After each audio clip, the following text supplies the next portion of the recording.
Google fires Ph.D. biologist/engineer for claiming, on average, men and women biologically differ in many ways. As reported in Bloomberg, Google has fired a senior software engineer, James Damore, for authoring a 10-page memo, pasted below, condemning the company's diversity efforts and claiming men are biologically more predisposed to working in the tech industry than women. According to his LinkedIn profile, Mr. Damore has a master's degree in systems biology from Harvard. Correction, the original post stated he had a PhD. This has since been corrected after Damore updated his LinkedIn profile. A full reading of the memo shows that Mr. Damore was making a fair and well-reasoned argument for why pay gap and hiring gap issues could not be solely attributable to gender bias against women, and that to understand the full picture, Google, governments and institutions included, need to also consider biological, psychological, social and cultural factors which explain the differences between the genders. Men and women are actually different, right? Apparently, this speech violated Google's code of conduct. The CEO fired Mr. Damore for sexist stereotypes. However, I would argue that Mr. Damore's memo was not sexist but rather very logical and scientific. It simply did not sit well with the prevailing cultural elites at the company who believe there is no room for debating authoritarian policies which seek to use artificial quotas and policies to correct for alleged discrimination. However, there is no data to support the fact that the discrepancies between representation of women in science and tech industries have anything to do with other than chosen educations and vocational preferences. Nice work, Google. Before you retaliate against your employees for exercising political speech, perhaps you should give room for other points of view which are actually supported by scientific data. The memo. Background. 1. People generally have good intentions, but we all have biases which are invisible to us. Thankfully, open and honest discussion with those who disagree can highlight our blind spots and help us grow, which is why I wrote this document. 2. Google has several biases and honest discussion about these biases is being silenced by the dominant ideology. What follows is by no means the complete story, but it's a perspective that desperately needs to be told at Google. Google's biases. At Google, we talk so much about unconscious bias as it applies to race and gender, but we rarely discuss our moral biases. Political orientation is actually a result of deep moral preferences and thus biases. Considering that the overwhelming majority of the social sciences, media, and Google lean left, we should critically examine these prejudices. Left biases.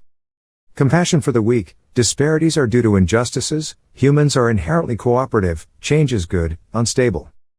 Open idealist right biases.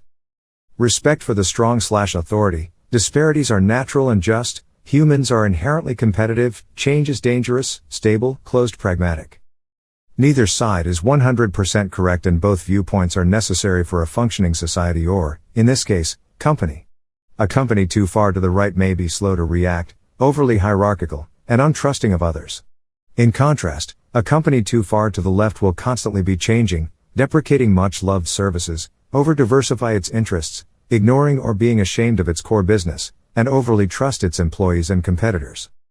Only facts and reason can shed light on these biases, but when it comes to diversity and inclusion, Google's left bias has created a politically correct monoculture that maintains its hold by shaming dissenters into silence. This silence removes any checks against encroaching extremist and authoritarian policies. For the rest of this document, I'll concentrate on the extreme stance that all differences in outcome are due to differential treatment and the authoritarian element that's required to actually discriminate to create equal representation. Possible non-bias causes of the gender gap in tech. 3. At Google, we're regularly told that implicit, unconscious, and explicit biases are holding women back in tech and leadership. Of course, men and women experience bias, tech, and the workplace differently and we should be cognizant of this, but it's far from the whole story. On average, men and women biologically differ in many ways. These differences aren't just socially constructed because they're universal across human cultures. They often have clear biological causes and links to prenatal testosterone. Biological males that were castrated at birth and raised as females often still identify and act like males. The underlying traits are highly heritable. They're exactly what we would predict from an evolutionary psychology perspective. Note, I'm not saying that all men differ from women in the following ways or that these differences are just. I'm simply stating that the distribution of preferences and abilities of men and women differ in part due to biological causes and that these differences may explain why we don't see equal representation of women in tech and leadership. Many of these differences are small and there's significant overlap between men and women, so you can't say anything about an individual given these population-level distributions. Personality differences. Women, on average, have more openness directed towards feelings and aesthetics rather than ideas. Women generally also have a stronger interest in people rather than things, relative to men, also interpreted as empathizing versus systemizing. These two differences in part explain why women relatively prefer jobs in social or artistic areas. More men may like coding because it requires systemizing, and even within SWEs, comparatively more women work on front end, which deals with both people and aesthetics. Extroversion expressed as gregariousness rather than assertiveness. Also, higher agreeableness. This leads to women generally having a harder time negotiating salary, asking for raises, speaking up, and leading. Note that these are just average differences and there's overlap between men and women, but this is seen solely as a women's issue. This leads to exclusory programs like Stretch and swaths of men without support. Neuroticism, higher anxiety, lower stress tolerance. This may contribute to the higher levels of anxiety women report on Biologist and to the lower number of women in high-stress jobs. Note that contrary to what a social constructionist would argue, research suggests that greater nation-level gender equality leads to psychological dissimilarity in men's and women's personality traits. Because a society becomes more prosperous and more egalitarian, innate dispositional differences between men and women have more space to develop, and the gap that exists between men and women in their personality becomes wider. We need to stop assuming that gender gaps imply sexism. Men's higher drive for status. We always ask why we don't see women in top leadership positions, but we never ask why we see so many men in these jobs.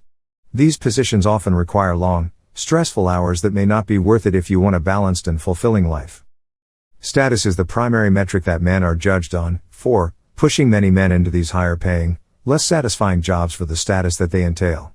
Note, the same forces that lead men into high-pay/high stress jobs in tech and leadership cause men to take undesirable and dangerous jobs like coal mining, garbage collection, and firefighting, and suffer 93% of work-related deaths.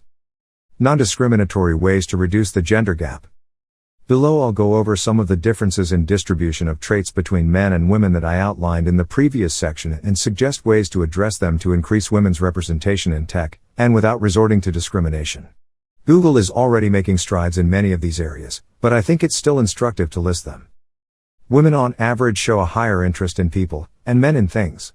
We can make software engineering more people-oriented with pair programming and more collaboration.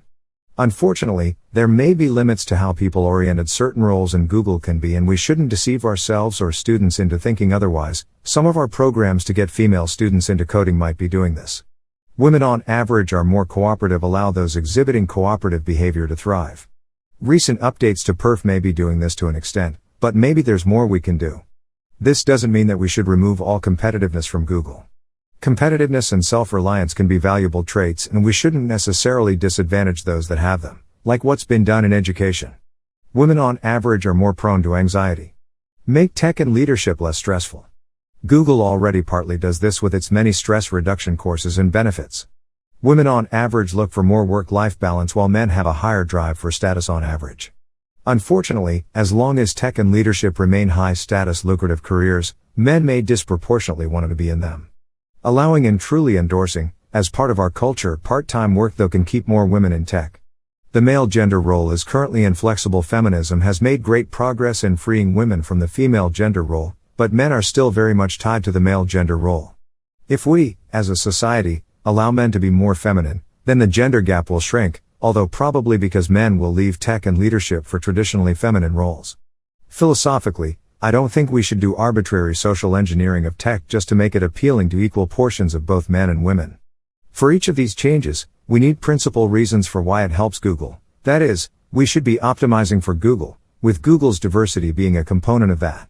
For example, currently those trying to work extra hours or take extra stress will inevitably get ahead, and if we try to change that too much, it may have disastrous consequences.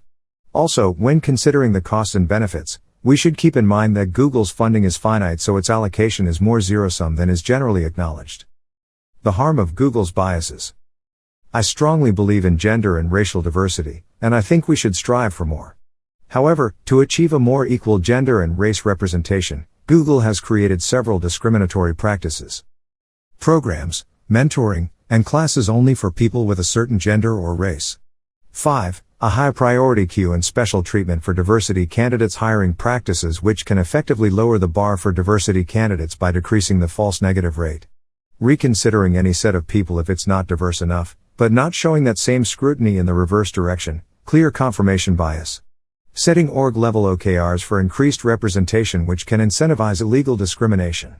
6. These practices are based on false assumptions generated by our biases and can actually increase race and gender tensions.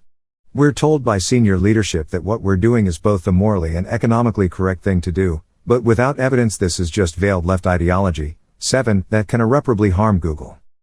Why we're blind. We all have biases and use motivated reasoning to dismiss ideas that run counter to our internal values. Just as some on the right deny science that runs counter to the God greater than humans greater than environment hierarchy, for example, evolution and climate change, the left tends to deny science concerning biological differences between people, for example, IQ, age, and sex differences. Thankfully, climate scientists and evolutionary biologists generally aren't on the right. Unfortunately, the overwhelming majority of humanities and social scientists lean left, about 95%, which creates enormous confirmation bias, changes what's being studied, and maintains myths like social constructionism and the gender wage gap. 9. Google's left-leaning makes us blind to this bias and uncritical of its results, which we're using to justify highly politicized programs. In addition to the left's affinity for those it sees as weak, humans are generally biased towards protecting females. As mentioned before, this likely evolved because males are biologically disposable and because women are generally more cooperative and agreeable than men. We have extensive government and Google programs, fields of study, and legal and social norms to protect women, but when a man complains about a gender issue, affecting men, he's labeled as a misogynist and whiner. 10. Nearly every difference between men and women is interpreted as a form of women's oppression. As with many things in life, gender differences are often a case of grass being greener on the other side. Unfortunately, taxpayer and Google money is spent to water only one side of the lawn. The same compassion for those seen as weak creates political correctness 11, which constrains discourse and is complacent to the extremely sensitive PC authoritarians that use violence and shaming to advance their cause. While Google hasn't harbored the violent leftist protests that we're seeing at universities, the frequent shaming in TGIF and in our culture has created the same silence, psychologically unsafe environment. Suggestions. I hope it's clear that I'm not saying that diversity is bad, that Google or society is 100% fair, that we shouldn't try to correct for existing biases, or that minorities have the same experience of those in the majority. My larger point is that we have an intolerance for ideas and evidence that don't fit a certain ideology. I'm also not saying that we should restrict people to certain gender roles. I'm advocating for quite the opposite. Treat people as individuals, not as just another member of their group. Tribalism. My concrete suggestions are to demoralize diversity.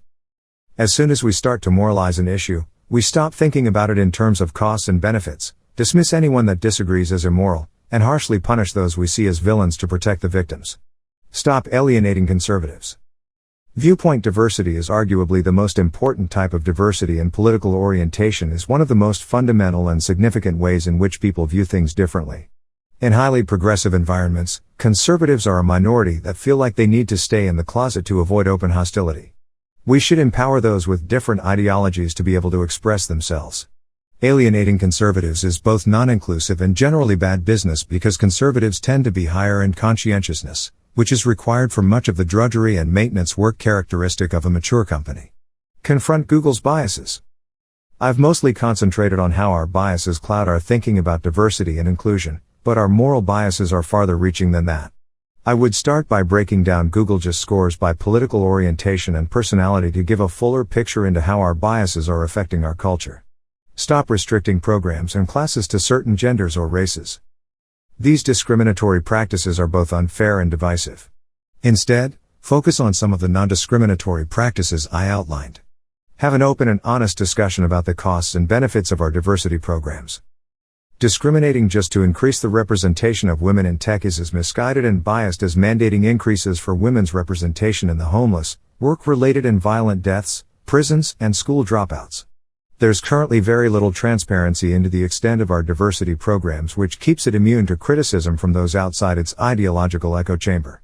These programs are highly politicized, which further alienates non-progressives. I realize that some of our programs may be precautions against government accusations of discrimination, but that can easily backfire since they incentivize illegal discrimination. Focus on psychological safety, not just race/gender diversity. We should focus on psychological safety, which has shown positive effects, and should, hopefully, not lead to unfair discrimination. We need psychological safety and shared values to gain the benefits of diversity. Having representative viewpoints is important for those designing and testing our products, but the benefits are less clear for those more removed from UX. De-emphasize empathy. I've heard several calls for increased empathy on diversity issues.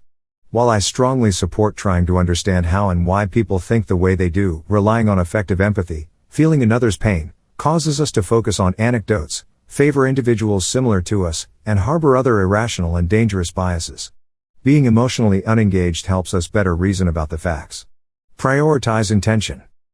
Our focus on microaggressions and other unintentional transgressions increases our sensitivity, which is not universally positive. Sensitivity increases both our tendency to take offense and our self-censorship, leading to authoritarian policies. Speaking up without the fear of being harshly judged is central to psychological safety, but these practices can remove that safety by judging unintentional transgressions. Microaggression training incorrectly and dangerously equates speech with violence and isn't backed by evidence. Be open about the science of human nature. Once we acknowledge that not all differences are socially constructed or due to discrimination, we open our eyes to a more accurate view of the human condition, which is necessary if we actually want to solve problems. Reconsider making unconscious bias training mandatory for promo committees. We haven't been able to measure any effect of our unconscious bias training, and it has the potential for overcorrecting or backlash, especially if made mandatory. Some of the suggested methods of the current training, V2.3, are likely useful, but the political bias of the presentation is clear from the factual inaccuracies and the examples shown. Spend more time on the many other types of biases besides stereotypes. Stereotypes are much more accurate and responsive to new information than the training suggests. I'm not advocating for using stereotypes, just pointing out the factual inaccuracy of what's said in the training. 1. This document is mostly written from the perspective of Google's Mountain View campus. I can't speak about other offices or countries. 2. Of course, I may be biased and only see evidence that supports my viewpoint. In terms of political biases, I consider myself a classical liberal and strongly value individualism and reason. I'd be very happy to discuss any of the document further and provide more citations. 3. Throughout the document, by tech, I mostly mean software engineering. 4. For heterosexual romantic relationships, men are more strongly judged by status and women by beauty. Again, this has biological origins and is culturally universal. 5. Stretch, bold, CSSI, engineering practicum, to an extent, and several other Google-funded internal and external programs are for people with a certain gender or race. 6. Instead set Google just OKRs, potentially for certain demographics. We can increase representation at an org level by either making it a better environment for certain groups, which would be seen in survey scores, or discriminating based on a protected status, which is illegal and I've seen it done. Increased representation OKRs can incentivize the latter and create zero-sum struggles between orgs. 7. Communism promised to be both morally and economically superior to capitalism, but every attempt became morally corrupt and an economic failure. As it became clear that the working class of the liberal democracies wasn't going to overthrow their capitalist oppressors, the Marxist intellectuals transitioned from class warfare to gender and race politics. The core oppressor-oppressed dynamics remained, but now the oppressor is the white, straight, cisgendered patriarchy. 8. Ironically, IQ tests were initially championed by the left when meritocracy meant helping the victims of the aristocracy. 9. Yes, in a national aggregate, women have lower salaries than men for a variety of reasons. For the same work though, women get paid just as much as men. Considering women spend more money than men, and that salary represents how much the employee sacrifices, for example more hours, stress, and danger, we really need to rethink our stereotypes around power. 10. The traditionalist system of gender does not deal well with the idea of men needing support. Men are expected to be strong, to not complain, and to deal with problems on their own. Men's problems are more often seen as personal failings rather than victimhood, due to our gendered idea of agency. This discourages men from bringing attention to their issues, whether individual or group-wide issues, for fear of being seen as whiners, complainers, or weak. 11. Political correctness is defined as the avoidance of forms of expression or action that are perceived to exclude, marginalize, or insult groups of people who are socially disadvantaged or discriminated against, which makes it clear why it's a phenomenon of the left and a tool of authoritarians.